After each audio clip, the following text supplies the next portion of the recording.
Hello friends and welcome to the Exams Made Simple, and we are back again with the Hindu Complete Newspaper Analysis for 3rd of June 2020. तो 3 June 2020 का news analysis देखेंगे.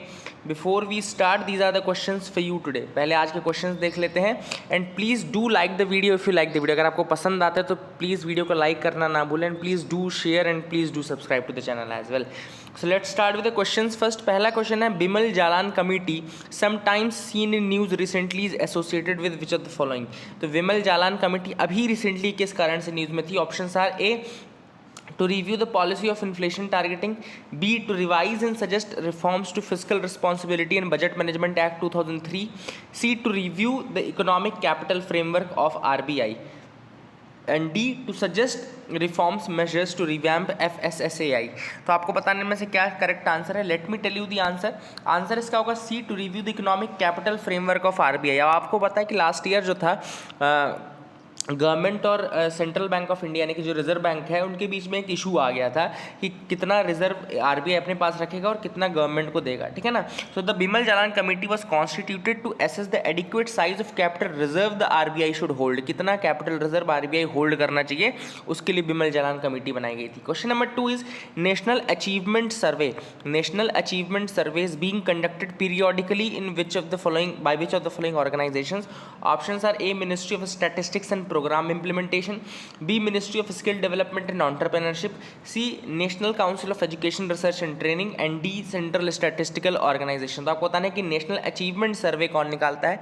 Pause the video, think of the answer and now let me tell you the answer. Answer for this will be C NCERT यानी कि national council of educational research and training. Okay, so this will be the correct answer. तो basically जो NCERT है वो आपका periodic survey करता है for the learning achievements of childrens of class 3, 5, 8, 10 इनके लिए.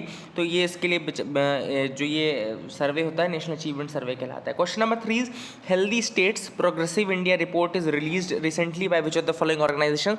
सारी चीज़ें मैंने ये पढ़ाई हुई हैं, आपको ये रिवाइज हो रहा है. बेसिकली जून 2019 से आपका रिवाइज करा रहा हूँ मैं क्वेश्चन के थ्रू, तो आप देखते रहिए. Healthy states progressive India report is released by which of the following organisation. Option है A medical council of India, B Indian institute of health management research, C Indian council of medical research या D NITI Aayog. So think of the answer and now let me tell you the answer. Answer for this will be D NITI आयोग.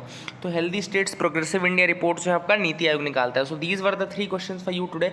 आई hope you got clarity regarding these 3 questions. Okay, so let's move to the map of the day exercise. Now आज का जो map of the day मैं आपको बताऊंगा बहुत important map है. वो है सेंट्रल एशिया और उसके कुछ इंपॉर्टेंट जो माउंटेन रेंजेस है उससे अपन डिस्कस करेंगे.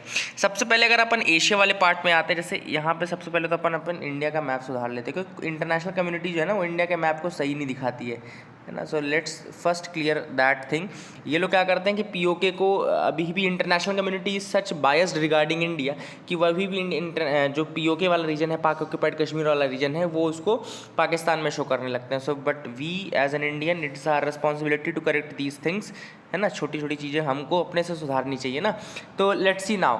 तो अगर अपन देखें सबसे पहले जो माउंटेन रेंजेस इधर है वो हिंदू कुश है, जो कि आपका ये मेजरली जो है ये अफगानिस्तान वाले रीजन में रहता है. हिंदू कुश जो आपका माउंटेन है वो पाकिस्तान अफगानिस्तान वाले रीजन में मेजरली रहता है. फिर उसके बाद आता है पामीर. अब ये पामीर माउंटेन्स है. पामीर माउंटेन्स जो है बेसिकली वो ताजिकिस्तान में भी हैं. ताजिकिस्तान में यानी कि सेंट्रल एशियन कंट्री ताजिकिस्तान, वहाँ पे पामीर माउंटेन्स हैं.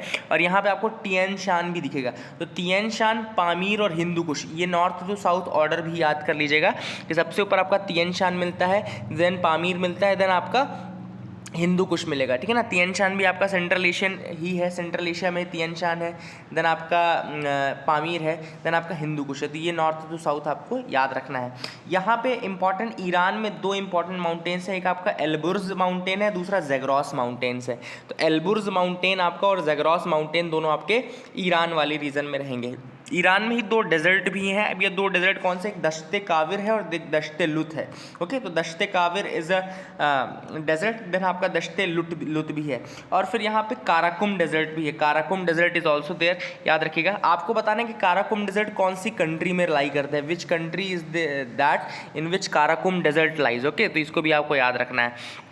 एल्बुर्ज माउंटेन एंड ज़ेग्रोस माउंटेन याद रखना कि ये दोनों ईरान में है, और आपका दश्ते काविर, दश्ते लुत्फ भी आपका ईरान में है। इसके बाद यहाँ पे टॉरस माउंटेन आपको दिख रहा होगा, ये टॉरस माउंटेन जो आपका ये टर्की में है, टॉरस फॉर टर्की, ओके, याद रखिए taurus mountain is in Turkey, and Turkey को ही जो एशिया माइनर है यानी कि एनाटोलियन प्लेटू, ये भी आपका टर्की में ही है, ओके, एनाटोलियन प्लेटू ये भी आपका टर्की में ही, तो इसको याद रखिएगा, एनाटोलियन प्लेटू को एशिया माइनर भी कहा जाता है, तो एनाटोलियन प्लेटू भी है आपका। देन आपका सऊदी अरेबिया वाले रीजन में अगर आते हैं तो एक डेजर्ट इंपॉर्टेंट है, रूबल खली डेजर्ट, ओके, रूबल खली डेजर्ट जो आपका यूएई, ओमान और आपका सऊदी अरेबिया वाले रीजन में ये लाई करता है, ठीक है ना, इसको याद रखिएगा। Then Asir mountains are also there, Asir mountains भी आपका वहीं पे है, याद रख सकते हैं अपन। देन आपका सीरिया में सीरियन डेजर्ट है, याद रखिए ये तो इंपॉर्टेंट ही है।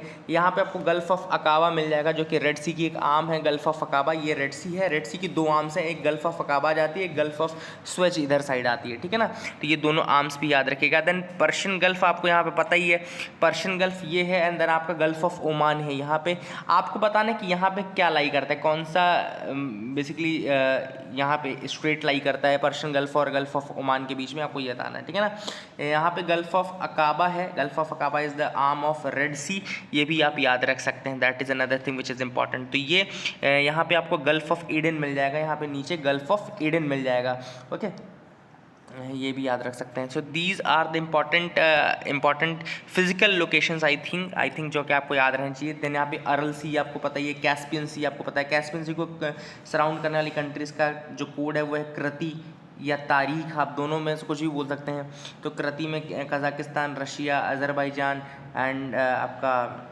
Tajikistan and Iran, these are the countries surrounding your Caspian sea, ये भी आप याद रखना है। ब्लैक सी के उधर साइड सी ऑफ अजूब मिल जाएगा, ये भी इंपॉर्टेंट है। ब्लैक सी के इधर कौन सा छोटा सा सी है, तो सी ऑफ अजोब है, ठीक है ना, तो याद रखिएगा।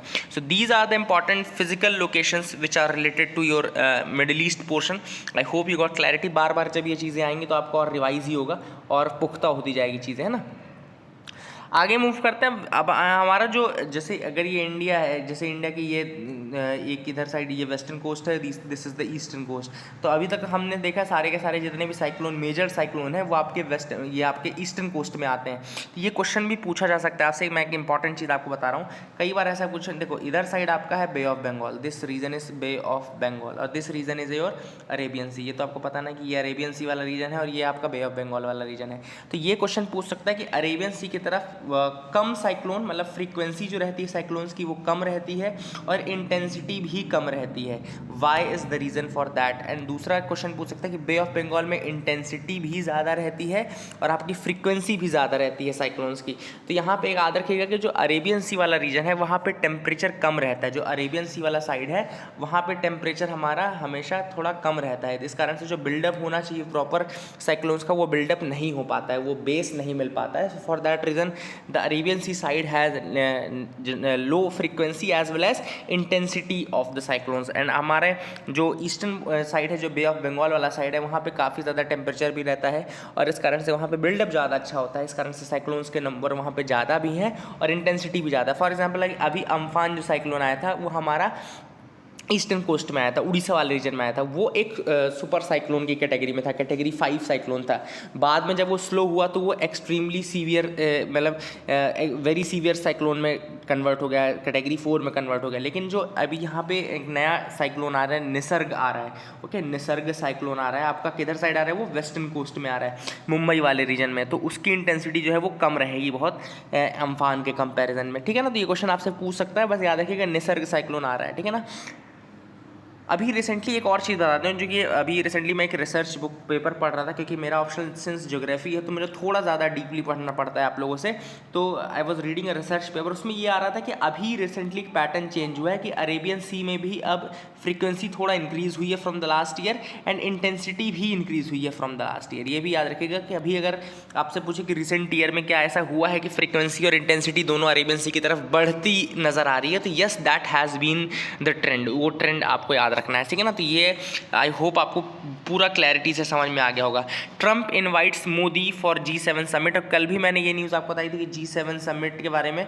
G7 समिट क्या है, 1975 में G7 ग्रुप बना था, जो टॉप 7 इकोनॉमीज़ उनका ग्रुप है ये।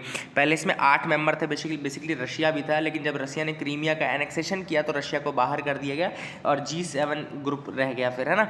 अब इस बार अमेरिका ने क्या किया है, 4 नई कंट्रीज़ को इन्वाइट किया है, 4 कंट्रीज़ को इन्वाइट किया, जिसमें कि इंडिया भी है, आपका रशिया भी है, इंडिया रशिया भी है, देन आपका जापान भी है ना। तो इन कंट्रीज़ को भी इंक्लूड किया जा रहा है इस बार। नॉट योर जापान, याद रखिएगा। इसमें कंट्रीज़ जो हैं वो इंडिया है, रशिया है, साउथ कोरिया है एंड ऑस्ट्रेलिया है। तो इन 4 कंट्रीज़ को भी इनवाइट किया गया है इस बार, India, Russia, south Korea and Australia. Okay, so ये देखना है कि क्या इंडिया को परमानेंट मेंबरशिप के लिए बुलाया जा रहा है, केवल कि एक इनवाइटी के रूप में बुलाया जा रहा है, यह भी देखना बाकी है। But these are the 4 countries which have been invited in the G7 summit. अभी G7 समिट को पोस्टपोन कर दिया गया है। याद रखिएगा, India, Russia, Australia and South Korea, these are the 4 countries which have been invited. आगे मूव करते हैं, देखते हैं क्या इंपॉर्टेंट न्यूज़ आइटम्स है जिनके बारे में हमको डिस्कस करना है। पश्मीना किसकी वैरायटी होती है, पहले आप एक क्वेश्चन बताइएगा। पश्मीना नाम आपने बहुत सुना होगा, पश्मीना फेमस शॉल भी आते हैं पश्मीना के, है ना, जम्मू कश्मीर वाले रीजन से। तो आपको बताना है कि पश्मीना किसकी वैरायटी है।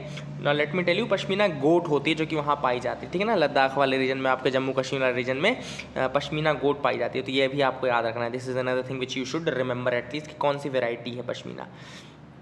Now let's move to the editorial section. काफ़ी ज़्यादा अच्छे एडिटोरियल आए थे। एक काम करते हैं, पहले अपन न्यूज़ पढ़ लेते हैं, क्योंकि एडिटोरियल आज ज़्यादा हैं, 5 एडिटोरियल हैं जिनको हमको डिटेल में समझना पड़ेगा। जीएस के हिसाब से मैं आपको बता दूंगा कि कौन सा किस टॉपिक में कैसे आपको यूज़ करना है, कब आएगा, तो ये मैं आपको बता दूंगा, ठीक है ना। तो लेट्स मूव, पहले न्यूज़ एनालिसिस देख लेते हैं, फिर आपका एडिटोरियल देख लेंगे। Remdesivir cleared for emergency use. अब remdesivir is an antiviral drug, okay, remdesivir is an antiviral drug and it has been cleared for the treatment of कोविड-19 पेशेंट्स अंडर इमरजेंसी यूज़। तो इमरजेंसी कंडीशन में remdesivir का use किया जा सकता है। Now this has been cleared by the health ministry, union health ministry ने इसको क्लियर कर दिया है, ठीक है ना। एंटीवायरल ड्रग है रेमडेसिविर, याद रखिएगा, remdesivir is an antiviral drug, तो ये भी आपको याद रखना है। आगे मूव करते हैं, जो अगली न्यूज़ है from the prelims point of view, वो है scientist identify second most common corona virus type in India. Okay, अब देखते हैं साइंटिस्ट ने क्या किया, कोरोना वायरस के अलग अलग टाइप्स को आइडेंटिफाई कर ले कि कौन सा सबसे कॉमन आइडेंटिफाइबल है इंडिया में, फिर उसके बाद कौन सा है। तो साइंटिस्ट जो हैं वो CSIR लेबोरेटरीज में काम करते रहते हैं, पता लगाते रहते हैं कौन सा वर्जन है कोरोना वायरस का जो कि सबसे अधिक प्रेवेलेंट है। So the most dominant corona virus clade in India is A2A। जो सबसे डोमिनेंट है वो A2A है। A2A वैरायटी जो है कोरोना वायरस की सबसे ज़्यादा है। एंड दूसरी जो सबसे ज़्यादा आइडेंटिफाइबल वैरायटी है वो है A3I। ओके, याद रखिएगा, A2A देन A3I, तो यही सेकंड मोस्ट सबसे अधिक वो था। तो ये इंपॉर्टेंट है, याद रखिएगा कि A2A was the most identifiable, सबसे ज़्यादा जो most dominant corona virus clade in India था वो A2A था। एंड जो सेकंड मोस्ट अभी रिसेंटली उन्होंने पता किया, द न्यूली आइडेंटिफाइड टाइप, जो नया आइडेंटिफाई हुआ है टाइप, वो है A3I। So you can remember that as well. The corona virus type. अब कोरोना वायरस टाइप का क्या मतलब होता है, तो कोरोना वायरस टाइप को ही क्लेड कहा जाता है। तो कोरोना वायरस टाइप और clade is a cluster of SARS CoV2। Okay, तो it's the cluster of SARS CoV2 viruses that share evolutionary similarities. तो एक क्लस्टर होते हैं बेसिकली ये SARS CoV2 वायरसेस के, जो कि इवोल्यूशनरी सिमिलैरिटीज़ रहती हैं, लेकिन उनके इम्पैक्ट अलग अलग तरह के होते हैं और उनकी फंक्शनिंग थोड़ा अलग होती है, लेकिन उनका जो इवोल्यूशनरी वो चीज़ है वो सेम होता है। And they are the cluster of SARS CoV2 virus only. तो इन्हीं को कोरोना वायरस के टाइप या कोरोना वायरस क्लस्टर या कोरोना वायरस क्लेड कहा जाता है, ठीक है ना, याद रखिएगा। अब क्यों ऐसा क्लासिफिकेशन किया जाता है कि कोरोना वायरस फिर उसके अंदर कौन सा टाइप है, तो जब हमको टाइप पता चल जाता है तो we can know how the particular strain is virulent, how much the particular strain is virulent, how they spread easily, how they are likely to evolve over time, and whether some could be less vulnerable to certain kind of vaccines और not. तो हमको ये सारी चीज़ें पता करने में मदद करती हैं अगर हमको उनका टाइप एग्जैक्टली पता है तो, ठीक है ना। अभी तक ऐसा कोई भी एविडेंस नहीं मिला है कि A3I is more virulent, that is it's link to more death. Virulent का मतलब क्या है कि ज़्यादा डेथ्स कॉज करने वाला, ठीक है ना। तो अभी तक ऐसा कोई इवेंट नहीं मिला है जिससे ये पता चले कि A3I जो वेरिएंट अभी मिला है वो ज़्यादा विरुलेंट है। विरुलेंट का मतलब क्या है कि ज़्यादा डेथ्स को कॉज करने वाला, तो ये भी ऐसा नहीं है कुछ। आगे मूव करते हैं। निसर्ग का जो मूव है वो कुछ इस तरीके से रहेगा, निसर्ग का मूव कुछ इस तरीके से रहेगा जैसा मुंबई, रायगढ़, नासिक और जलगांव वाली रीजन में, तो यही है उसका जो पाथ फॉलो करेगा Nisarga. Okay, so that you can remember as well. Okay and इसकी जो हाईएस्ट मतलब स्पीड जाएगी वो 120 किलोमीटर पर आवर तक जाएगी। वहीं पे अगर अपन ने अम्फान का देखा था तो 195 220 तक चली गई थी, काफ़ी ज़्यादा, मतलब वो तो सुपर साइक्लोन की कैटेगरी में चला गया था। निसर्ग उतना ज़्यादा हाई कैटेगरी में नहीं जाएगा। Okay, so that we can understand. आगे मूव करते हैं। इसका मैंने आपका आंसर रीज़न बता दिया, क्योंकि अरेबियन सी की तरफ ज़्यादा टेम्परेचर नहीं होता, मॉइस्चर कंटेंट भी इतना ज़्यादा नहीं रहता, इस कारण से वहाँ पे इतना ज़्यादा बिल्डअप नहीं हो पाता। China gets sets to build power project in POK। अब चाइना ने क्या किया है, CPEC यानी कि जो कॉम्प्रिहेंसिव इनका प्लान है अंडर द OBOI यानी कि one belt one road initiative के अंदर जो CPEC CPEC करके प्रोग्राम ये चलाते हैं इकोनॉमिक पार्टनरशिप के लिए, इकोनॉमिक कोऑपरेशन के लिए पाकिस्तान के साथ, वो एक उन्होंने 1124 मेगावाट का पावर प्रोजेक्ट जो है वो POK के जो डिस्प्यूटेड टेरिटरी है वहाँ पे बनाने का इन्होंने हाँ कर दिया है। अब इस प्रोजेक्ट का नाम है Kohala hydro power project. The name of the project is Kohala hydro power project. It was presented in the 127th meeting of the private power infrastructure board, जो कि वहाँ के मतलब पाकिस्तान को उन्होंने चेयर किया था। तो ये बेसिकली POK वाले रीजन में ये प्रोजेक्ट रहेगा। 1124 मेगावाट का प्रोजेक्ट रहेगा in the POK region, Pakistan occupied Kashmir region. And India ने काफ़ी ज़्यादा ऑब्जेक्शन किया है कोहाला प्रोजेक्ट का भी, लेकिन फिर भी अब चाइना इसके लिए एग्री कर गया है and they have now decided to build up this. Electronics incentive schemes launched. अब 3 स्कीम है जो कि लॉन्च करने का पहले ही बोल दिया गया था, लेकिन अब उनको अप्रूवल मिल गया है, finally they are being launched now. इन 3 स्कीम्स के नाम है प्रोडक्शन लिंक्ड इंसेंटिव। पहली जो स्कीम है वो है प्रोडक्शन लिंक्ड इंसेंटिव स्कीम, जिसमें 41,000 करोड़ जाएगा। देन कंपोनेंट मैन्युफैक्चरिंग स्कीम जिसमें 3300 करोड़ जाएगा। And then modified electronics manufacturing cluster इसमें 3800 करोड़ जाएगा, ठीक है ना। Now they were approved by the Union Cabinet in the March this year।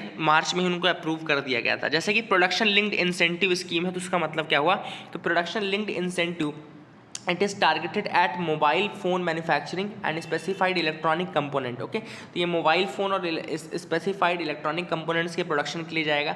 The government initially plans to incentivise 10 firms, जिसमें कि 5 ग्लोबल और 5 लोकल फर्म्स ली जाएंगी।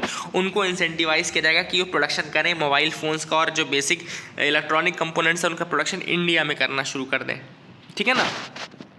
So we will also try to build up these 5 local and 5 global companies here also in India, ठीक है ना।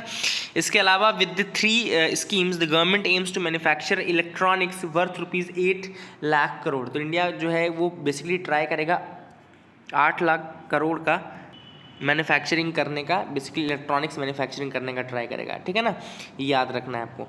And it will also generate the employment for about nearly 10 lakh people in the next 5 years। अगले 5 सालों में 10 लाख लोगों को कम से कम employment provide करने का काम भी ये करेगा। So this is a step towards a self reliant India. तो ये कहा जा सकता है कि this is a step towards a self reliant India. तो ये भी आपको याद रखना है, this is the thing which you should remember.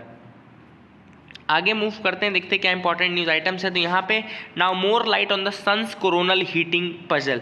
अब यहाँ पे क्या है, National Centre for Radio Astrophysics जो कि आपका पुणे में है, वहाँ के साइंटिस्टों ने कुछ चीज़ पता की है। तो पुणे बेस्ड है, नाम क्या है, National Centre for Radio astrophysics.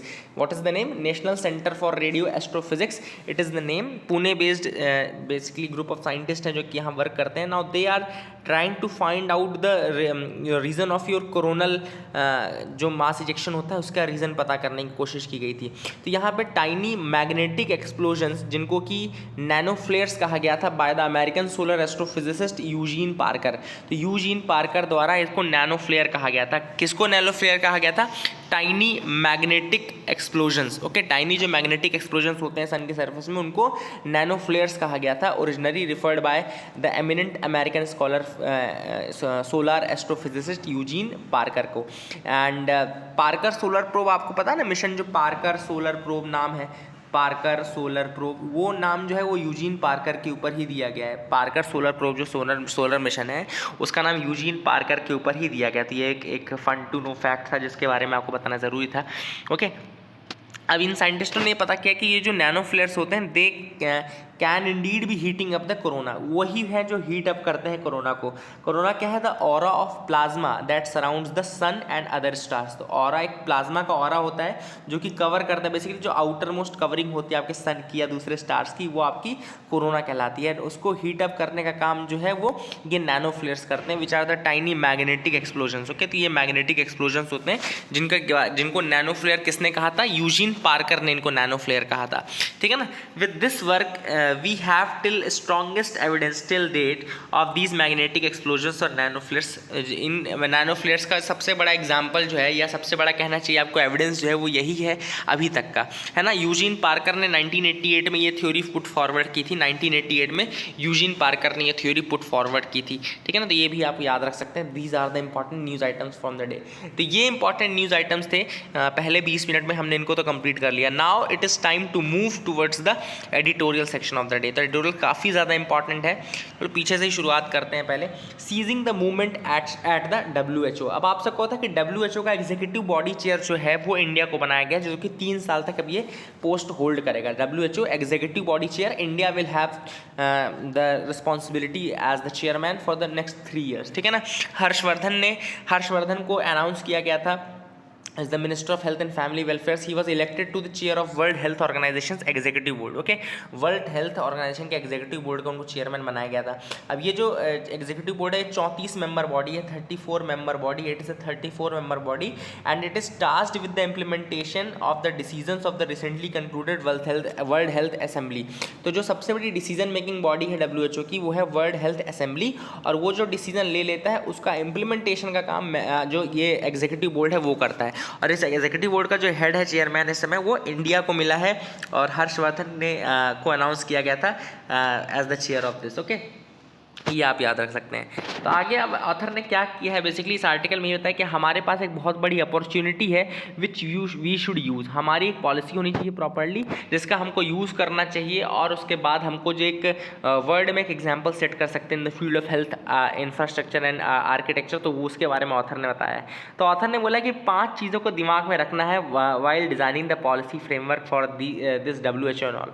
Okay, तो 5 element should be kept in mind. पहला जो है, India must insist that epidemic prevention and control remain the international community's foremost priority। सबसे पहले इंडिया को ये मेक श्योर करना है कि epidemic prevention and control remain, epidemic का प्रिवेंशन और control should be the foremost priority of the international community. Okay, तो सबसे बड़ी जो इंटरनेशनल कम्युनिटी की प्रियोरिटी होनी चाहिए वो इसी एपिडेमिक का प्रिवेंशन और एपिडेमिक का कंट्रोल होनी चाहिए। ओके, तो ये याद रखना है। दूसरा, अभी हमको वायरस चेन तो हमने ब्रेक कर दी, तो हमको अब फोकस शिफ्ट करना चाहिए towards animal to human transmission origins of SARS-CoV-2, है ना। तो हमको ये पता करना चाहिए किस तरीके से animal to human transmission begin हुआ SARS-CoV-2 का, तो some research work could be done there. दूसरा जो पॉइंट ऑथर ने बोला है कि India should lean on the WHO secretariat to fast track the impartial, independent and comprehensive review of the WHO's and China's early response to the outbreak. तो अब India को एक फास्ट ट्रैक पे basically कि इम्पार्शियल और independent and comprehensive review करना चाहिए कि क्या WHO का रिस्पांस था regarding the initial outbreak of the कोविड-19 और क्या रिस्पांस था चाइना का regarding this, what was the China's earliest response to this कोविड-19 आउटब्रेक एंड थ्रेट। तो इसका एक इंडिपेंडेंट रिव्यू होना चाहिए। तीसरा चीज़ जो ऑथर ने बोला है वो है कि third, India must promote the establishment of an appropriate multilateral governance mechanism for ensuring equitable access to कोविड-19 therapeutics and vaccines for all countries. अब यहाँ पे इंडिया, वही जो मैंने एक बार आपको याद है कि मैंने आपको पेटेंट पूल की बात बताई थी। पेटेंट पूल की बात इसलिए बताई थी, मैंने आपको कहा था कि क्या होता है कि कंट्रीज होड़ में लग गई कि हम वैक्सीन बनाएंगे और वैक्सीन बनाकर क्या करते हैं वो पेटेंट कर लेंगे और फिर दूसरी कंट्रीज को महंगे महंगे दामों में देंगे। तो यही चीज़ है पेटेंट पूल की, जो कंट्री पता करेगी वो इसको एक पूल में डाल देगी और वहाँ पे जो भी कंट्री चाहती है कि वो उनका फॉर्मूला चाहिए, उनको छोटा सा अमाउंट पे करना पड़ेगा, उनको वो चीज़ मिल जाएगी। ठीक है ना। तो basically that should have equitable access to कोविड-19 therapeutics and vaccine for all the countries. तो इंडिया को ये मेक श्योर करना चाहिए कि सारी कंट्रीज़ को जो थेरेपेटिक्स है या फिर जो भी इसकी ड्रग या वैक्सीन बनती है वो हर कंट्री को इक्विटेबली मिल जाए। Fourth, India must stay aloof from the western campaign to reseat Taiwan as an observer at WHA। तो इंडिया को उस कंट्रोवर्सी से दूर रहना चाहिए जिसमें कि जो USA है वो ताइवान को प्रमोट कर रहा है कि वो WHO यानी कि वर्ल्ड हेल्थ असेंबली में एक सीट मिल जाए उसको। तो USA इस चीज़ को ट्राई कर रहा है, बट इंडिया को इस जो कंट्रोवर्सी है इससे थोड़ा दूर रहना चाहिए। That is the suggestion. Finally, India must lead the call for a permanent global ban on the consumption and trade off wild animals. तो सबसे इंपॉर्टेंट चीज़ कि इंडिया को एक कैंपेन चलाना चाहिए जिसमें कि वो न केवल वाइल्ड एनिमल्स का ट्रेड बंद कराने का कैंपेन रहे बल्कि उनका कंजम्पशन को खाने का भी बंद रहे। आप मतलब you must have also seen some of the videos जो कि अभी काफ़ी ज़्यादा यहाँ पे मतलब मार्केट में आ गए हैं, फ्लो कर रहे हैं, जिसमें कि किस तरीके से कितनी बेरहमी से मतलब एनिमल्स का या उनका कहना चाहिए उनका कंजम्पशन किया जाता है। So that is very torturous and that should not be done at any level. Okay, so you all should also देखो ये चीज़ें तो हमको समझनी चाहिए कि food habits make a lot of difference in our attitude, in our approach and all. Okay, so we are not saying that कि you should everyone should turn vegetarian और something, though that should have been the course, वो होना चाहिए ज़रूर। Vegetarianism is something which has been scientifically supported as well as supported by the scriptures and all, उसको काफ़ी ज़्यादा support दिया गया। Even your science says that, अगर आप साइंस में भी देखा जाए तो जो 10% एनर्जी रूल है वो यही बोलता है कि जो आपकी एनर्जी रहती है वो पहले 2-3 लेवल तक ही रहती है, उसके बाद जैसे जैसे आप ऊपर जाते हो फूड चेन में तो आपके पास एनर्जी कम मिलती रहती है, ठीक है ना। तो वही चीज़ है कि आपको क्या है, एनर्जी अगर आप डायरेक्टली लेते हो वहाँ उसके थ्रू मतलब प्लांट्स के थ्रू, तो आपको सबसे अधिक एनर्जी आपको वहाँ उसी लेवल पे मिलती है, आगे जाके आगे के लेवल्स में आपको एनर्जी ज़्यादा नहीं मिलेगी। So that is scientifically supported as well, science ने भी इसको सपोर्ट किया। तो vegetarianism is a thing for the future I think, और ये होना भी चाहिए। I do firmly support this thing. Now it's up to you that what you should do. But seeing on the जब आप वो चीज़ देखते हैं सो नाउ डोंट, कई लोग इसमें ये बोलेंगे कि हम जो है वो फूड चेन का हिस्सा है, फूड वेब का हिस्सा है। तो एक्चुअली फूड चेन आप अगर वहाँ पे नहीं भी रहोगे ना, मतलब आप अगर कार्निवोरस नहीं भी रहोगे तो बहुत सारी चीज़ें कार्निवोरस हैं वो फूड चेन को बैलेंस को बना के रखेंगी, है ना। एक्चुअली आप जो है वो इंट्रूड करके दूसरे प्रेडेटर्स जो हैं उनके फूड को कंज्यूम कर रहे हैं। तो what you are doing is that you are actually disturbing the food chain, what I think, and you should not support this by that argument कि आप जो है वो ओमनीवोरस हैं और आप वहाँ पे जा कर के इसलिए आप उसको बैलेंस बना रहे हैं। तो you are not making the balance, you are actually ruining the balance. तो ये आप याद रखिएगा। Now let's move to the second editorial जो हम डिस्कस करेंगे, वो है the challenge of law enforcement post कोविड-19। अब यहाँ पे ऑथर ने सबसे पहले बोला कि क्या ऐसे रीजंस थे जिनके कारण police was able to manage and garner all the resources that is manpower and material to enforce the lockdown in all the states. क्या ऐसी चीज़ें थी जिनके कारण हमने लॉकडाउन पुलिस ने इतने अच्छे से फॉलो किया और इतने अच्छे से उन्होंने करवाया लोगों के थ्रू। तो सबसे पहले what help the police was the public cooperation. Author का कहना है सबसे पहली चीज़ जिसने हेल्प की वो थी पब्लिक कोऑपरेशन। बिल्कुल सही बात है, you people cooperated a lot. काफ़ी ज़्यादा जो सिटीजन्स थे देवर मतलब काफ़ी ज़्यादा जागरूक थे, सेल्फ अवेयर थे, and they were the building block. Basically यही था कि ये खुद में वो उन्होंने बहुत अच्छे से पब्लिक और पुलिस का रिलेशनशिप उसको मेंटेन किया, उनकी बातें मानी और जो लॉकडाउन था उसका प्रॉपर फॉलो भी किया। कुछ देखो कुछ असामाजिक तत्व या तो हर जगह होते हैं, कुछ काबुल में भी गधे होते हैं कहा जाता है, तो वो चीज़ें तो रहेंगी, गधे रहेंगे हर जगह, लेकिन most of the people were following the lockdown very comprehensively and बहुत ज़्यादा अच्छा सपोर्ट उन्होंने पुलिस को दिया। सेकेंड थिंग जो ऑथर ने यहाँ बोली वो है what greatly helped the police was the fact that roads were deserted and there were nearly zero traffic on the highways. दूसरी चीज़ जिसने हेल्प की वो थी कि रोड्स एंड हाईवेज जो थे वो खाली थे। तीसरी चीज़ ये थी कि वहाँ पे रोड एक्सीडेंट्स नहीं हुए, इस कारण से जो ट्रैफिक एक्सीडेंट होते थे फैटल एक्सीडेंट वो नहीं हुए। इसके अलावा जब ये एक्सीडेंट कम हुए तो जो आपके ट्रेस पासर्स थे, बर्गलर्स थे, ये एंटी सोशल एलिमेंट्स थे, वो भी घरों में घुसने से कतराने लगे, and they also didn't came out. तो कारण से भी जो ये था क्राइम के रेट भी थोड़ा डिक्रीज़ हुए थे। फॉर एग्जांपल अगर आप देखो तो दिल्ली तक में बहुत ज़्यादा क्राइम्स कम हुए। Delhi police reported 70% fall in the heinous crimes, 70% से ज़्यादा घटौती हुई है हीनस क्राइम्स में दिल्ली में। केवल दिल्ली अगर हम देखें तो चेन्नई में जो है number of crimes drop by 79%। Okay, तो ये भी चीज़ है। लेकिन एक जो चीज़ जो ख़राब हुई, जो बढ़ी, वो थी uptick in the domestic violence. जो सबसे अधिक केसेस देखने को मिले वो डोमेस्टिक वायलेंस के देखने के मिले, specially in the Tamil Nadu region. Tamil Nadu में काफ़ी ज़्यादा कॉल्स आए डोमेस्टिक वायलेंस के रिलेटेड। तो डोमेस्टिक वायलेंस के केसेस के रीजंस दिए ऑथर ने। पहला रीज़न तो ये दिया कि जब अनएम्प्लॉयमेंट जो हुआ, unemployment brings a lot of frustration. Unemployment जो है वो ज़्यादा फ्रस्ट्रेशन लाता है and it can cause more मतलब tense environment at the home, ज़्यादा टेंस इन्वायरमेंट लाता है। दूसरी चीज़ जो थी वो जो लिकर शॉप्स थी वो बंद होने का रीज़न था, वो भी काफ़ी ज़्यादा फ्रस्ट्रेशन क्रिएट करता है। काफ़ी ज़्यादा जो मतलब उन लोगों के जो लोग बहुत ज़्यादा एडिक्टिव रहते हैं उनमें काफ़ी ज़्यादा ये चीज़ें इनफैक्ट इम्पैक्ट करती हैं। तो ड्रिंकिंग हैबिट जिनकी डेली थी, they also created a lot of ruckus there. Okay, ठीक है, तो ये दो रीजंस उन्होंने बताए हैं। This shows that epidemics leave women and girls more vulnerable to violence. Now this a very important question. ये क्वेश्चन आपका ऑलरेडी GS1 में पूछा, सोसाइटी वाले पार्ट में पूछा जा सकता है, GS2 में पूछा जा सकता है कि epidemics leave women and girls more vulnerable to violence. Okay, I will ask the team to give you this question in the answer writing जो हम कराते हैं, आंसर राइटिंग डेली, उसमें मैं बिल्कुल रिक्वेस्ट करूंगा टीम से कि आप इस क्वेश्चन को इंक्लूड करें, epidemics leave women and girls more vulnerable to violence. Okay, तो tomorrow you might find this question. Okay, तो आप कल के लिए तैयार रहिएगा, जरूर लिखिएगा। आज के क्वेश्चन तो डल चुके हैं लेकिन कल के लिए आप तैयार रहिएगा। अब एक इनिशिएटिव है, global initiative against transnational organised crime. Okay, it's a global initiative against transnational organised crime. It's a network of basically it's a network of prominent law enforcement and governance and development practitioners, जो कि Geneva based है। Okay, तो ये Geneva based organisation है।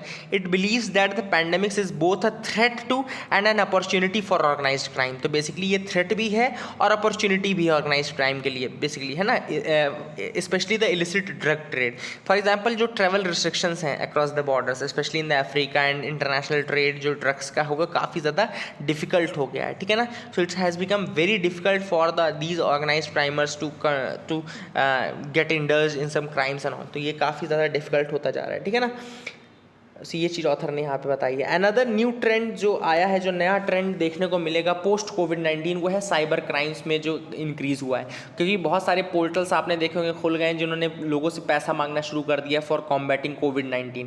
कई लोग social media पे, कई लोग बेसिकली ऑनलाइन पोर्टल्स का यूज़ करके इस तरीके की चीज़ें करते रहते हैं। तो you have to be safe from them as well. Okay, तो आपको साइबर क्राइम से भी बच के रहना है। तो साइबर क्राइम्स का भी काफ़ी जो ट्रेंड है वो चलन में आ जाएगा basically. So that has been mentioned by the author. A reformative and physical package. अब यहाँ पे ऑथर ने इस फिजिकल पैकेज जो 20 लाख करोड़ के पैकेज का 5 दिनों में अलग अलग एपिसोड्स देखने को मिले हमको, उनके बारे में ऑथर ने बोला कि दीज वर मेजर्स जो कि काफ़ी ज़्यादा मिक्स ऑफ लिक्विडिटी मेजर्स थे, फंडिंग सपोर्ट मेजर्स थे, रिफॉर्म मेजर्स थे, जिनका सिग्नल क्लियर इन एम्फैटिक था to provide immediate support for the most district sections like MSME, migrant workers on one hand, while using the crisis to push long term reforms as well. तो दोनों चीज़ें यहाँ पे हमको देखने को लिए ऑथर ने कहा कि दो मोटिव बेसिकली सॉल्व, ये आपके GS3 में आप लिख सकते हैं। GS3 में क्वेश्चन पूछा जाएगा अगर रिफॉर्म पैकेज का क्या आपका एनालिसिस करना, तो आप बता सकते हैं कि दे वर सॉल्विंग द 2 मेजर प्रॉब्लम्स। पहली चीज़ तो ये कि जो इमीडिएट कंसर्न्स थे, जैसे माइग्रेंट हो गए, MSME हो गया, इमीडिएट कंसर्न वाले थे, इनको सॉल्व करना। दूसरा लॉन्ग टर्म रिफॉर्म्स को करना। तो मैं एक एक करके एग्जांपल बताता हूँ। इमीडिएट में जैसे MSME था, तो MSME के लिए 3 लाख करोड़ का पैकेज निकाल दिया गया। जो स्ट्रीट वेंडर्स परेशान हो गए थे, स्ट्रीट वेंडर्स के लिए उन्होंने स्वनिधि करके जो स्कीम निकाली, इसमें कि उन्होंने 10,000 रुपये निकाला, कोलैटरल फ्री करके 10,000 रुपये वेंडर्स के लिए लोन निकाला, ठीक है ना। फिर इनके लिए इन्होंने NBFCs जो थे, नॉन बैंकिंग फाइनेंशियल कंपनीज जो थी, उनके लिक्विडिटी प्रॉब्लम को सॉल्व करने के लिए लॉन्ग टर्म रेपो ऑपरेशंस शुरू कर दिए, LTRO शुरू कर दिए, लॉन्ग टर्म रेपो और ऑपरेशन शुरू कर दिए, ठीक है ना। और बैंक्स को पैसा दिया 50,000 करोड़ का और कहा कि आप इनमें से जो मनी जो है वो केवल आप NBFCs को ही देंगे। सो ये सारी कुछ प्रावधान किए गए। अब ऑथर ने कहा दूसरा जो दिया है कि वो लॉन्ग टर्म रिफॉर्म्स को भी ट्राई कर रहे थे। तो लॉन्ग टर्म रिफॉर्म्स को कैसे ट्राई कर रहे थे, अगर आपने देखा कि पावर सेक्टर में उन्होंने काफ़ी ज़्यादा चेंजेस किए हैं, डिस्कॉम्स को पैसे दिए हैं, डिस्ट्रीब्यूशन कंपनीज़ को पैसे दिए हैं। दूसरा उन्होंने क्या किया कि यूटीज़ में जो मैकेनिज़्म है वो चेंज किया है, कोल के लिए उन्होंने मैकेनिज़्म चेंज किया है। फिर उन्होंने क्या किया कि कोल में जैसे प्रॉफिट शेयरिंग था तो उसको रेवेन्यू शेयरिंग मॉडल में कन्वर्ट कर दिया। उसके अलावा उन्होंने प्राइवेट प्लेयर्स को काफ़ी ज़्यादा अलग अलग सेक्टर्स में प्राइवेट प्लेयर्स को इन्वॉल्व करने की कोशिश की है। देन आप डिफेंस में देख सकते हो कि डिफेंस में तो पूरा मेक इन इंडिया को प्रमोट किया गया कि डिफेंस सेक्टर जो रहेगा उसमें एक निगेटिव लिस्ट निकाली गई। निगेटिव लिस्ट में ये बोला गया कि कुछ आइटम्स ऐसे रहेंगे जो कि आपको सिर्फ और सिर्फ इंडिया के बने हुए आइटम्स यूज़ करने, उनको कोई किसी तरीके का इंपोर्ट नहीं किया जाएगा। तो these are the things which are aiming at long term reform, basically long term reform की जो जरूरत है। ऑथर ने यहाँ पे एक चीज़ बोला कि जो ये क्राइसिस थी इसने एक चीज़ तो क्लियर कर दी कि इन्वेस्टमेंट जो है हेल्थ इंफ्रास्ट्रक्चर में, हेल्थ केयर इंफ्रास्ट्रक्चर में बहुत ज़्यादा करने की जरूरत है। इंडिया केवल 1 से 2% के बीच में जीडीपी का इन्वेस्ट करता है, लेकिन बाद में वो चीज़ और ज़्यादा खर्चे के रूप में सामने आती है। इस कारण से हमको क्या करने की जरूरत है कि we need to increase this investment. Okay, यहाँ पे ऑथर ने एक एग्जाम्पल भी दिया, जैसे L&T के लिए उन्होंने बोला है कि L&T is well placed to construct ready to use hospitals in the shortest span of time. तो L&T को आप बोल सकते हैं कि आप रेडी टू यूज़ हॉस्पिटल्स उनको लिए कंस्ट्रक्ट करो in the short span of time. तो ये बेसिकली कुछ जो चेंजेस किए जा रहे हैं एंड चेंजेस जो हुए हैं उनके बारे में एक एनालिसिस था। I hope you got clarity regarding that as well. यहाँ पे जो अगला एडिटोरियल हम डिस्कस करेंगे वो है scripting a new narrative for covid control. Okay, तो कोविड-19 कंट्रोल ये ज़्यादा इसमें कुछ चीज़ें नहीं थी, बस यहाँ पे 2 टॉपिक हम अच्छे से डिस्कस करेंगे। एक ही टॉपिक इनफैक्ट है जो है यहाँ पे बेसिकली वो आपका है सोशल वैक्सीन। तो सोशल वैक्सीन के अंदर क्या क्या आता है? सोशल वैक्सीन का मतलब है जैसे जैसे पब्लिक एजुकेशन हो गया, सोशल मोबिलाइजेशन हो गया। जैसे आप नॉर्मल सी बात है, जैसे आपने फिजिकल डिस्टेंसिंग यहाँ पे शुरू कर दी, फिजिकल डिस्टेंसिंग शुरू की, तो physical distancing is a part of your social vaccine only. Physical vaccine जो डिस्टेंसिंग है वो एक पार्ट है सोशल वैक्सीन का ही। आप जैसे लोगों से गले नहीं मिल रहे हैं, लोगों से आप हाथ नहीं मिला रहे, लोगों से आप नमस्कार कर रहे हैं, इस तरीके के जो बिहेवियरल चेंजेस आपके अंदर आ रहे हैं ना, you are taking precautions, your behaviour has been changed, तो वो सारी चीज़ें आती हैं आपकी सोशल वैक्सीन के अंतर्गत आती हैं। So this is a step towards मतलब कि जहाँ पे इन्फेक्शंस को कम करने के लिए आपको इस तरीके से चेंजेस लाने पड़ेंगे। You have to change your behaviour, you have to take precautions, and social vaccine उसी कारण से है, for social mobilisation and public education. कोविड-19 community spread was denied for too long. अब यहाँ पे एक चीज़ ऑथर ने बोली कि इंडिया में कोविड-19 का कम्युनिटी ट्रांसमिशन काफ़ी ज़्यादा डिनाई किया गया, बताया नहीं। अगर आप और ज़्यादा पहले वार्निंग दे देते तो पब्लिक वार्निंग देते और पब्लिक एजुकेशन को और ज़्यादा प्रमोट करते तो एपिडेमिक और पहले ही सेव हो गया होता। अब ऑथर ने यहाँ पे एग्जाम्पल दिया कि लॉकडाउन और मास्क वेयरिंग क्या कुछ काम करते हैं। तो ऑथर ने कहा कि लॉकडाउन से भी ज़्यादा इंपॉर्टेंट है mask wearing. Hong Kong and Taiwan को अगर आप देखो तो they demonstrate a very good example of that. Okay, अगर आप यूनिवर्सल मास्क वेयरिंग करोगे तो बहुत जल्दी आप इस जो पूरा कोविड-19 उसको मिटिगेट कर सकते हो, उसके इम्पैक्ट्स को मिटिगेट कर सकते हो। Mask wearing is a simple solution and if practised by every man, women and child when out of home, it is twice superior to the lockdown. ये लॉकडाउन से 2 गुना ज़्यादा बेहतर होता है। तो लॉकडाउन करने पे आपका क्या नुकसान है? आपकी इकॉनमी बंद रहेगी, सब कुछ बंद रहेगी। अगर आप प्रॉपर मास्क और ग्लव्स का यूज़ करते हो तो वो बहुत अच्छा सोल्यूशन है जो कि आप यूज़ कर सकते हो, ठीक है ना। अब यहाँ पे एक फैक्ट है basically, oral rehydration for cholera, ये डेवलप किया गया था H.N. चटर्जी द्वारा 1957। Oral rehydration for cholera was developed by H.N. Chatterjee 1957। Okay, तो ये भी आप याद रखिएगा, oral rehydration for cholera developed by H.N. Chatterjee 1957। तो आप इसको याद रख सकते हैं। अब ऑथर ने यहाँ पे और कोई चीज़ ज़्यादा खास नहीं बताई इस आर्टिकल में। एक लास्ट चीज़ है कि when children and adults realise that mask wearing is to protect their own family and themselves, जब लोगों को ये पता चलता है कि उनकी ज़िंदगी बचाने के लिए, दूसरे की नहीं, तो no one will refuse to wear one. Okay, if it is only to obey orders many will flout. Okay, तो अगर आप सिर्फ ऑर्डर मनवाने के लिए मास्क पहनवाओगे तो लोग नहीं पहनेंगे, बट आपको लोगों को ये बताना पड़ेगा कि भाई ये उनकी ज़िंदगी के लिए, उनके बच्चों की ज़िंदगी के लिए, तभी जाके वो चीज़ें मानेंगे। तो social vaccine keep citizens updated with the authentic information.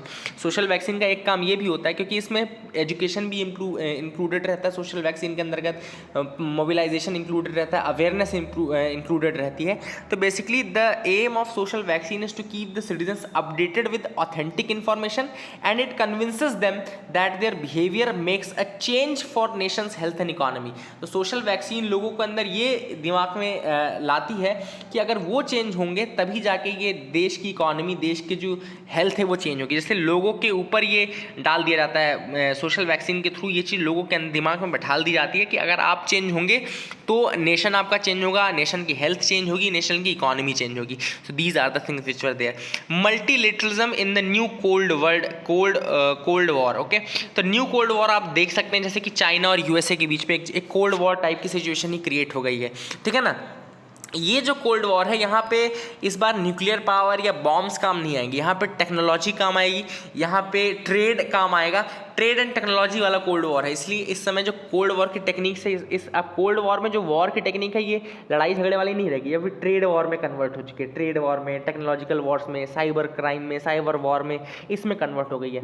अब इंडिया का जो नॉन अलाइनमेंट वाला फंडा उस समय काम आ गया था ना, वो अब काम नहीं आएगा. अब हमको एक नया ग्लोबल ट्रायम्विरेट डेवलप करना पड़ेगा जिसमें कि हम चाइना यूएसए दोनों में बैलेंस बना करके चलें.